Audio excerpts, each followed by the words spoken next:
کرنے کا کام یہ ہے کہ ہم اپنے معاملات، اپنی عبادات، اپنی دعائیں کبھی 10 منٹ عادت ہو جائے نا دعا مانگنے کی علیحدہ سے رات کو. حضور نے فرمایا جو فرض نماز کے بعد دعا مانگے اللہ اس کی قبول کر لیتا ہے. نبی پاک صلی اللہ تعالی علیہ وسلم نے فرمایا اللہ مسافر کی دعا قبول فرماتا ہے. حضور نے فرمایا اللہ مظلوم کی دعا قبول فرماتا ہے. حضور نے فرمایا بیمار سے دعا کراؤ اللہ اس کی دعا قبول فرماتا ہے. میرے نبی پاک نے فرمایا ماں باپ جب بھی اولاد کے لیے ہاتھ اٹھائیں، ویسے تے بلے شاہ تو آسمانی اڈ دیا ہی پھڑ دیں، جڑا گھر بیٹھا انہوں بڑھیا ہی نہیں. حضور فرمانے لگے ماں باپ جب بھی اولاد کے لیے دعا فرمائیں اللہ ان کی دعا کو قبول کرتا ہے. آپ اپنا تعلق بنائیں دعا کے ساتھ، عبادت کے ساتھ، مصلی کے ساتھ رشتہ بنائیں، استغفار پڑھیں. صلاح الدین ایوبی صلیبی جنگوں میں تھے، رات کو مسجد اقصی میں نماز پڑھی تو پریشان تھے. ایک بزرگ سے ملاقات ہوئی تو وہ کہنے لگے کہ آپ بڑے پریشان ہیں. کہنے لگے حضور پریشان اس لیے ہوں کہ پہلے ہی مسلمان کمزور ہے، اب میں نے سنا ہے دشمن کا ایک بحری بیڑا وہ جنگی سامان سے بھرا ہوا آ رہا ہے، تو اب ان کے پاس اور تلواریں اور نیزے آ جائیں گے، مسلمانوں کے پاس پہلے ہی وسائل کی کمی ہے، پریشان ہو کس طرح کر کے مقابلہ کریں گے. یہ بات کہتے ہی صلاح الدین ایوبی نے بزرگوں سے کہا حضور آپ بھی دعا کرنا، دعا کی بڑی طاقت ہے. میرے نبی پاک نے فرمایا دعا مومن کا ہتھیار ہے، دعا مومن کا. حضور نے فرمایا تقدیر کو سوائے دعا کے کوئی چیز نہیں بدل سکتی. دعا مومن کا ہتھیار ہے، یہ کافر کے پاس کوئی نہیں، یہ ہتھیار ہے مومن کا. اللہ کرے آپ کو سمجھ آئے. پھر سنیں کئی بار کہہ چکا ہوں یہ ہتھیار ہے. کافر کے مقابلے میں جو تیرے پاس سب سے بڑا ہتھیار ہے وہ دعا ہے. دعائیں کرانی چھوڑ دی، کرنی چھوڑ دی، لینی چھوڑ دی. حضرت سیدنا انس بن مالک رضی اللہ تعالیٰ عنہ فرمایا کرتے تھے میں نے وہ رنگ دیکھا ہے جب حضور دعا مانگتے تھے اور حضور کی مقدس آنکھوں میں آنسو بھی ساتھ ہی بہا کرتے تھے، میں نے وہ انداز دیکھا. تو صلاح الدین ایوبی بزرگ سے کہنے لگے آپ بھی دعا کیجیے، اور خود رونے لگے اور سر سجدے میں رکھ کے رونے لگے اور عشاء سے لے کر فجر تک روئے، خوب روئے. صبح وہ بزرگ آئے تو صلاح الدین ایوبی کا خوبصورت اور ہنستا ہوا چہرہ دیکھا. کہنے لگے آپ بڑے خوش ہیں، رات تو میں نے بڑے روتے ہوئے دیکھا تھا. تو کہنے لگے حضور وہ جو بحری بیڑا آ رہا تھا نا وہ پانی میں ڈوب گیا ہے، اب وہ نہیں آ رہا، ابھی خبر آئی ہے تو میں بڑا خوش ہوں. بزرگ کہنے لگے اٹھ سینے سے لگ اور سن ایک بات، وہ بحری بیڑا پانی میں نہیں ڈوبا، وہ تیرے آنسوؤں میں ڈوب گیا ہے. وہ جو تو رات رویا ہے نا رب کریم کی بارگاہ میں تو وہ ڈوب گیا ہے. بھائی اپنا مصلی کا، عبادت کا، وظائف کا، اللہ اللہ کا سلسلہ اس کو مضبوط کرے، اپنی دعاؤں کے تعلق کو مضبوط کریں. دعائیں بڑے انقلاب برپا کر دیتی ہیں. ہم تھوڑے تھوڑے نا جب سے خشک ہوئے نا، خشک، اور میری تو جماعت ہی صوفیاء کی جماعت تھی. ہم تو داتا علی اجمیری کی جماعت سے، ہم تو خواجہ اجمیری کی جماعت سے، ہم تو شیخ احمد فاروق سرہندی کی جماعت سے، ہم تو صوفیاء کی جماعت. ہماری جماعت نے بھی وہ تعلق جو ہمارے بزرگوں نے بنایا تھا. بزرگ اللہ کے قریب کیسے جاتا ہے؟ ہمارے یہاں نا بہت سارے لوگ کہتے ہیں جی نظر ہو گئی تو کام ہو گیا. بھائی جو بخاری مسلم میں طریقہ ہے نا اللہ کا قرب پانے کا وہ تو نفل ہے. حضور علیہ الصلوۃ والسلام فرماتے مومن تو اس طرح ہوتا ہے جس طرح اس کے ناک میں نکیل ہے، جیسے اونٹ کے ناک میں نکیل ہوتی ہے، جہاں بٹھاؤ بیٹھ جاتا ہے، جہاں کھڑا کرو ہو جاتا ہے. کیوں؟ مومن ہے، نرم دل ہے. لوگ سمجھتے ہو میں نے مشورہ دیا تھا مان گیا، اور بھائی وہ مان اس لیے گیا ہے کہ مزاج کا نرم ہے، ورنہ آپ اور مشورہ ورنہ آپ اور آپ نے اپنی حیثیت جان لی، آپ کے کہے پہ لگ گیا، مانا کیا ہوا؟ وہ تو مزاج میں نرمی ہے، طبیعت میں نرمی ہے. آپ یقین کریں کچھ لوگوں کو 1.5 منٹ میں یاد کرایا جا سکتا ہے کہ آپ کیا کہہ رہے ہیں، انہیں سمجھایا جا سکتا ہے، انہیں 1 منٹ میں بتایا جا سکتا ہے کہ آپ چالاکی کر رہے ہیں، آپ تیزی دکھا رہے ہیں، آپ کی حیثیت کیا ہے. لیکن کیوں نہیں ایسا ہو سکتا کہ اللہ نے کامل مومن بنایا ہوتا ہے، بعض لوگ ان کے مزاج میں نرمی ہوتی ہے، اللہ کی عطا ہوتی ہے، سب پتہ ہوتا ہے. لیکن وہ جانتے بوجھتے ہوئے اگر چشم پوشی کریں، پردہ پوشی کریں، تو یہ تیری چالاکی کا کمال نہیں، یہ ان کے ایمان کا نتیجہ ہے کہ وہ اپنی نرمی کی وجہ سے. حضرت عبداللہ ابن عمر رضی اللہ تعالیٰ عنہ کا جو غلام نفل زیادہ پڑھنے لگ جاتا نا، عبادت زیادہ کرتا، تو حضرت عبداللہ ابن عمر اسے آزاد کر دیتے. اب غلاموں نے طریقہ بنا لیا، جس کو آزاد ہونا ہوتا وہ ذرا نفل زیادہ پڑھتا، آپ آزاد کر دیتے. ایک دن آپ کے بیٹے کہنے لگے حضور یہ آپ کو دھوکہ دیتے ہیں. تو یہ رب کے بندے ہیں نا، ذرا سوچ دیکھو، معیار دیکھو. فرمانے لگے مجھے پتہ ہے، میں جانتا ہوں، مجھے خبر ہے ان کی کمزوریوں کی. تو حضور پھر آپ کو پتہ ہے کہ یہ دکھانے کے لیے کچھ دن نفل پڑھتے ہیں اور بعد میں چھوڑ جاتے ہیں تاکہ آپ سے وہ انعام لے لیں، آزاد ہو جائیں. فرمایا مجھے پتہ ہے. تو حضور پھر فرمایا رب کے نام پہ دھوکہ دیتے ہیں نا، ہم تیار ہیں دھوکہ کھانے کے لیے. کوئی تیرے نام پہ دھوکہ دے نا تو تیار ہیں. طبیب کو پتہ چل گیا ہے یہ ٹھیک کیسے ہوگا، اب وہ تیرے نام سے دوائیاں دیتا ہے، اسے خبر ہے نا اس کے نام پہ دھوکہ دیتے ہیں، تو بسم اللہ آئے نا، تیار ہے دھوکہ کھانے کو. تو میرے عزیز مزاج کی نرمی، اس کے لہجے کا خوبصورت ہونا بتاتا ہے کہ وہ بیچارہ نرم دل ہے. وہ انکار ہی نہیں. جو کسی نے کہا چلو ٹھیک ہے جی کوئی حرج نہیں. بڑے بڑے مناصب والے لوگ میں نے دیکھے ہیں مزاج کے نرم ہوتے ہیں، لوگ سمجھتے ہو دیکھو. میں بہت سارے دوستوں کو میں جانتا ہوں، ان کی آپ کبھی باتیں سنیں تو مدعی بھی خود، وکیل بھی خود اور جج بھی کہتے ہیں مجھے پتہ ہے میں آیا ہوں، اب آپ نے جواب میں یہ کہنا ہے اور نتیجہ یہ نکلنا ہے. آپ سے وہ ملیں گے تو آپ کو کچھ کہنا ہی نہیں پڑے گا، انہیں سارا ہی پتہ ہے. لیکن رہ سب سے پیچھے گئے ہیں کیونکہ چالاک ہے، نرم دل نہیں. اس کی بارگاہ میں مقام کس کا ہے؟ نبی کریم نے فرمایا جو جنتی ہیں ان کے دل چڑیوں کی طرح نرم ہوتے ہیں. یہ جنتیوں کی علامت ہے. فرمایا جنت میں اکثر بھولے بھالے لوگ جائیں گے، سیدھے سادے درویش لوگ، ان کے لیے جنت کے دروازے اور کواڑ کھول دیے جائیں گے کیونکہ بھولے ہیں، نرم دل ہیں، مزاج میں ٹھنڈک. ایسا نہیں کہ زمانے کی اتار چڑھاؤ کا پتہ نہیں، بس ویسے ہی سیاست دے جھگڑے اساں چھوڑ دیتے تے دولت دے جھگڑے اساں چھوڑ دیتے. یہ محبت دا جھگڑا ہے جیڑا چھڑا کوئی نہیں سکتا. جھگڑ کے پیار کرنا ہے اس سے، یہ چھڑا کوئی نہیں سکتا. تو یاد رکھیں کہ مزاج میں نرمی لائیں. لیکن آج میں دیکھتا ہوں طبیعت میں نرمی نہیں لوگوں کے، احساس نام کی چیز نہیں. میرے سے میری زندگی شروع ہو کر میرے اوپر میری زندگی ختم ہوتی ہے.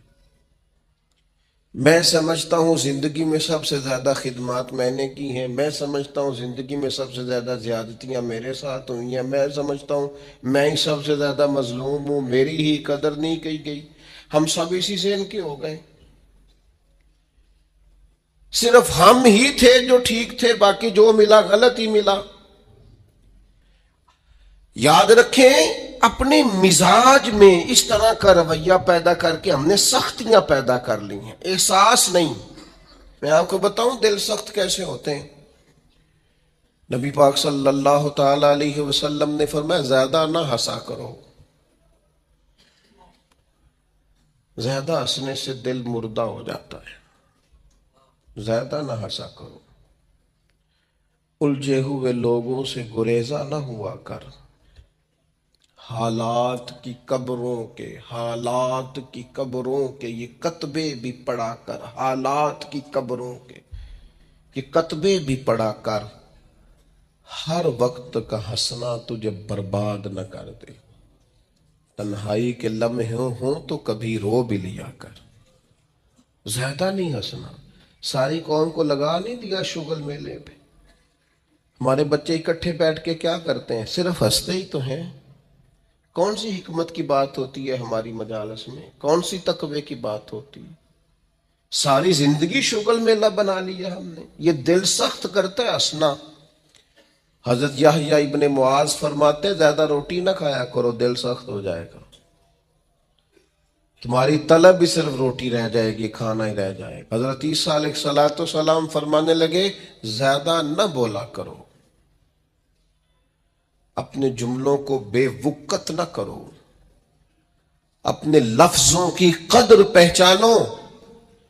جو لوگ زیادہ بولتے ہیں ان کے دل سخت ہو جاتے ہیں۔ آپ کی باتیں تھوڑی ہوں، معنی خیز ہوں، حکمت امیز ہوں، تھوڑے جملے ہوں، جچی تلی نپی شستہ شائستہ گفتگو ہو، وہ کیا کرے گی؟ وہ دل کو نرم کرے گی۔ لیکن بہت باتیں کرنا، بہت باتیں کرنا، بہت باتیں کرنا، نتیجتاً انسان کے دل کو، یہ تو بدگمانیاں ہوتی ہیں نا، بدگمانیاں یہ دلوں کو سخت کر دیتی ہیں۔ ہم جو برا سوچتے ہیں نا، لوگوں کے بارے میں بری رائے رکھتے ہیں، تو آہستہ آہستہ ہم جس کے بارے میں برا سوچتے ہیں پھر اسے اپنا دشمن سمجھنے لگتے ہیں، ہمارا دل اس کے حق میں سخت ہونے لگتا ہے، حتیٰ کہ وہ آدمی مصیبت میں، مشکل میں آئے تو معاذ اللہ ہمارے دل کو تسکین پہنچتی ہے کہ دیکھو نا ہمارا دشمن تھا، حالانکہ دشمن مرے تو خوشی نہ کریے، سجنا بھی تے مر جانا ہے، سجنا بھی تے مر جانا ہے، اڈیگر تے دین آیا ہے محمد، اوڑک نو ڈوب جانا ہے۔ میرے عزیز، یہ بہت بدگمانیاں، بہت۔ ایک پڑھا لکھا نوجوان ایک دن آیا اور ایم فل کر رہا ہے بچہ، وہ اماں نے باتیں اس طرح کی بتائی ہیں کہ وہ سارا ماحول ہی گڑبڑ کر دیا۔ وہ کہنے لگی جادو کرا کرا کے، تویز کرا کرا کے ہماری چچی نے اور ہماری فلاں نے اور ہمارے فلاں نے ہمیں آگے بڑھنے ہی نہیں دیا۔ پڑھا لکھا نوجوان ہے اور وہ یہیں تک الجھا ہوا ہے۔ کیا مذاق کرتے ہیں آپ؟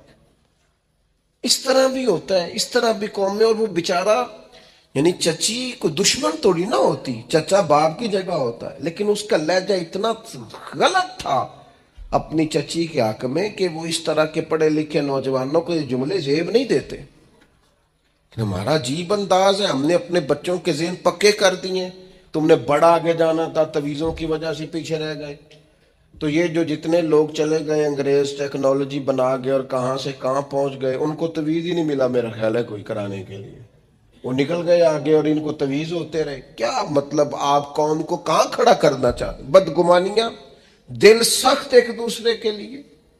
مہربانی کریں ذرا تھوڑا سا واپس آئیں اپنی اصل زندگی میں، جو اسلام نے سکھایا ہے اس پر غور کریں۔ یہ جو غیبت ہوتی ہے نا، چغلی، چغلی سے بھی دل سخت ہوتے ہیں۔ آپ کا خیال ہوتا ہے میں نے تو کچھ بھی نہیں کیا، کسی کے خلاف تھوڑی سی بات کی ہے، وہ جس کے خلاف آپ نے تھوڑی سی بات کی ہے نا، جس کے سامنے کی ہے، اس کا دل ہو گیا سخت، اس کے دل میں اس کے بارے میں گھٹن پیدا ہو گئی ہے، وہ کبھی نرم نہیں ہوگا۔ کیوں غیبت کو اتنا زیادہ سخت ناپسند کیا گیا؟ فرمایا غیبت کرنے والا جنت میں نہیں جائے گا۔ غیبت تو زنا سے بھی زیادہ گندی چیز کا نام ہے۔ کیوں اتنا زیادہ ناپسند کیا دین نے؟ اس لیے کیا کہ یہ دلوں کو سخت کرتی ہے، محبتوں کی مخالف ہے، انسان کی طبیعت ایک دوسرے سے دور ہو جاتی ہے۔ لیکن ہمیں تو مطلب 2 4 5 بندوں کی غیبت کریں نا تو گپ شپ کا مزہ ہی نہیں آتا۔ تھوڑا سا واپس آئیں، اپنی روحانی زندگی کی طرف آئیں، للہیت کی طرف آئیں، خیر دیکھیں، خیر کتنی ہے اس امت میں۔ غیبت کرنے سے ہمیشہ طبیعتیں سخت ہوتی ہیں، بندہ ایک دوسرے سے دور ہوتا ہے۔ اور آپ کسی کے بارے میں خیر کا جملہ کہیں، جس وقت آپ جملہ کہہ رہے ہوتے ہیں اسی وقت ہی اس بندے کی محبت دل میں جگہ پکڑ رہی ہوتی ہے۔ اسی وقت ہی وہ جگہ پکڑتی ہے جب آپ کسی کی تعریف کرتے ہیں، عمدہ اور خیر کے لفظ بولتے ہیں۔ اسی طرح یہ جو مال کی محبت ہے نا، ہرس، ہوس، لالچ، یہ بھی دل کو سخت کرتی ہے۔ جب لوگوں کو بندے نہ نظر آئیں، صرف پیسے نظر آئیں، پھر طبیعت سخت ہو جاتی ہے۔ مال ایک ایسی خطرناک چیز ہے، اگر یہ لالچ اختیار کر جائے، ہرس اور ہوس اختیار کر جائے، پتہ ہے حال کیا ہوتا ہے؟ ایک تو یہ ہے کہ عام چیزوں میں ملاوٹ، یہاں تک حالات خراب ہوتے ہیں کہ لوگ دوائیاں ملاوٹ والی بیچنی شروع کر دیتے ہیں۔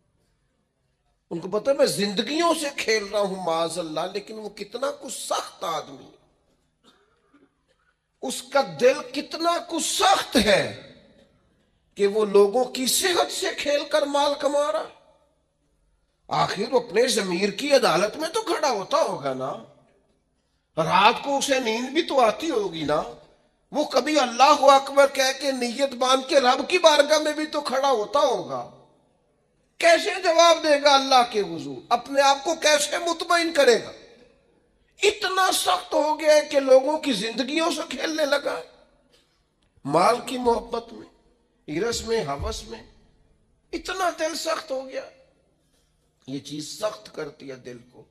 اس لیے ہمارے بزرگوں نے لکھا ہے کہ کچھ نہ کچھ پیسے کبھی کبھی چھوڑ بھی دینے چاہیے، کہنا چاہیے بس بھئی آج اتنی کمائی ہو گئی کافی، بھئی ابھی تو 2 گھنٹے بچے ہیں، تو اس نے کہا یہ جو 2 گھنٹے بچے ہیں یہ قرآن پڑھوں گا اور مدینے والے محبوب پہ درود و سلام پڑھوں گا۔ صدقہ کیوں رکھا تھا شریعت نے؟ زکوٰۃ کیوں رکھی تھی؟ اللہ کے بندے ہیں، اللہ اپنے بندوں کی اپنے فضل سے ان کو رزق دیتا ہے، لیکن کیوں رکھا تھا صدقہ؟ کہ یہ مال نکل کے ذرا باہر جائے تاکہ یہ جگہ نہ پکڑے دل میں، تاکہ دوسروں کے حق میں طبیعت نرم ہو۔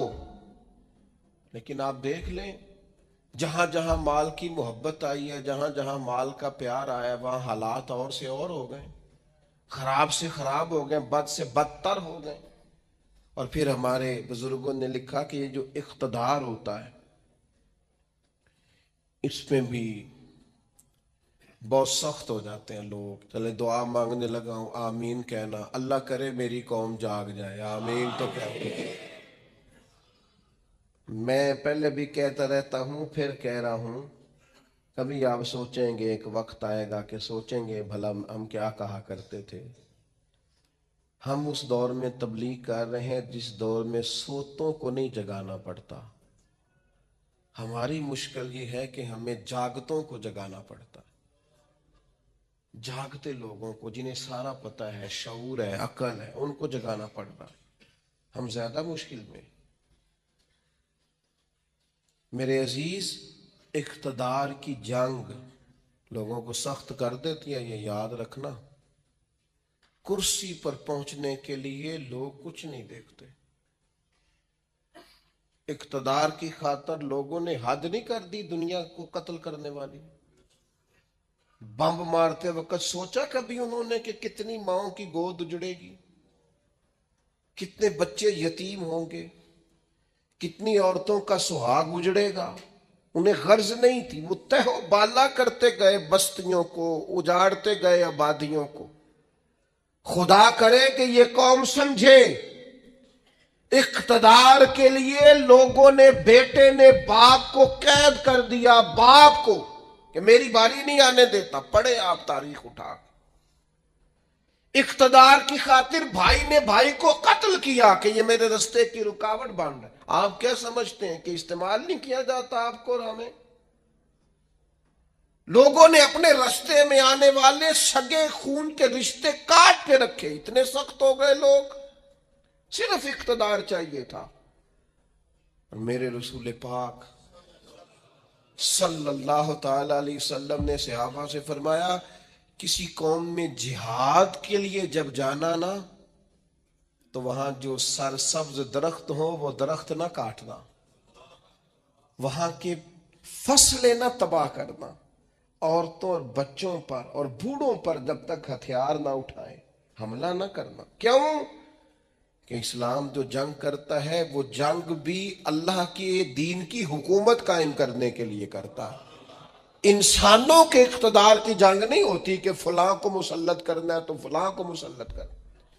اقتدار کا مزاج ہی یہ ہے. حکومت ہی کر رہا تھا نا ہلاکو خان, ایک کرسی چاہیے تھی نا, تو دجلہ کی نہر کا اس نے یہ حال کر دیا تھا کہ لوگ جو وہاں جاتے تھے وہ کہتے تھے ہمیں لگتا تھا یہ پانی نہیں بہتا, خون بہتا ہے دریائے دجلہ میں, خون ہی خون, دریا اور نہر خون سے بھر گئی.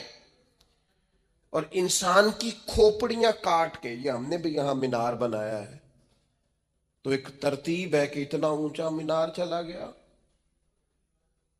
انسانوں کی کھوپڑیاں کاٹ کے اس نے کہا ان کا مینار بناؤ.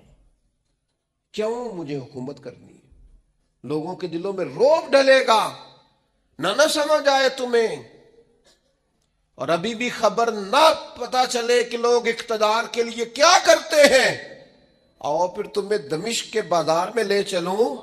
حسین ابن علی کا سر نور, آج اگر سب کو پتا ہے کہ یہ جنتی جوانوں کے سردار ہیں تو شمر کو نہیں پتا تھا, عبید اللہ ابن زیاد کو نہیں پتا تھا, یزید کو نہیں پتا تھا, لیکن حسین ابن علی کا سر انور نیزے کی نوک پہ چڑھ گیا اور دمشق کی گلیوں میں وہ پھرایا گیا. کیا چاہیے تمہیں؟ تم نے اولاد رسول ہی ساری شہید کر دی, حضور کے جگر پارے تڑپا دیے, آخر کیا چاہیے تھا؟ تو پلٹ کے دیکھ لو تو جنگ کرسیوں کی نکلی. کسی کو کوفے کی گورنری چاہیے تھی, کسی کو رے کی حکومت چاہیے تھی, کسی کو حمص کا صوبہ چاہیے تھا, کسی کو دمشق کی حکومت چاہیے تھی, کوئی پورا اقتدار چاہتا تھا. اقتدار کے اس نشے میں تو رسول اللہ کی اولاد آئے تو لوگ نہیں دیکھتے, تو تیرے میرے بچوں کو دیکھیں گے, ہماری اولادوں کو دیکھیں گے. پتہ نہیں کب شعور کی آنکھیں کھولو گے, پتہ نہیں کب سوچو گے, کب سمجھو گے, کس وقت چیزوں پر غور کرو گے. اقتدار کی جنگ میں تو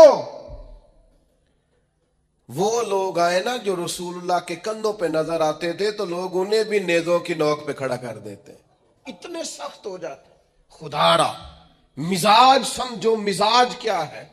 لیکن وہ ہم پتہ نہیں کس خواب غفلت کا شکار ہیں. اللہ جانے کہاں جا کے آنکھ کھلے گی, اللہ جانے کہاں جا کے ہوش آئے گی, کہاں جا کے سمجھ آئے گی. خدا را چیزوں کو لیں ضرور, لیکن ان کو اس حد تک لیں جس حد تک وہ ہیں, جس حد تک نہیں ہیں اس حد تک نہ جائیں. اتنے جذباتی نہ ہو ان معاملات کے اندر, ایک دوسرے کو سمجھیں, غور کریں. اور پھر جس بندے میں بھی تکبر ہوتا ہے وہ سخت دل ہوتا ہے, جس میں بھی ہوتا ہے. برادری کا تکبر ہو کہ میں چودھری صاحب ہوتا ہوں وہ بھی ڈاڈا ہے. علاقے کا تعصب ہو اس کے اندر کہ میں فلاں علاقے کا ہوں تو وہ بھی سخت ہے. علم کا تکبر آ جائے وہ بھی سخت ہے. اس کو یہ پتا ہو کہ میری بڑی پذیرائی ہے اور مجھے بڑی دنیا جانتی ہے, اور میں بیٹھ جاؤں تو پھر بھی بڑی بات رش ہوتا ہے, اور میں چلوں تو وہاں بھی اللہ ماشاءاللہ خدا معاف کرے تکبر آتا ہے. کوئی بھی ایسی چیز جو دماغ پہ سوار ہو جائے وہ متکبر کرتی ہے انسان کو. یہ چیزیں اپنے سے جیسے جیسے دور کریں گے ویسے ویسے عاجزی نصیب ہوگی, اور جیسے جیسے عاجزی نصیب ہوگی ویسے ویسے دل نرم ہوگا, اور جیسے جیسے دل نرم ہوگا رب کی مخلوق کا پیار بھی آئے گا, رسول اللہ کے دروازے کی گدائی بھی آئے گی. اور ایک بات اور ہمارے بزرگوں نے لکھی ہے کہ جو مفادات کی جنگ ہوتی ہے نا, مفادات کی جنگ وہ بھی دل کو سخت کرتی ہے.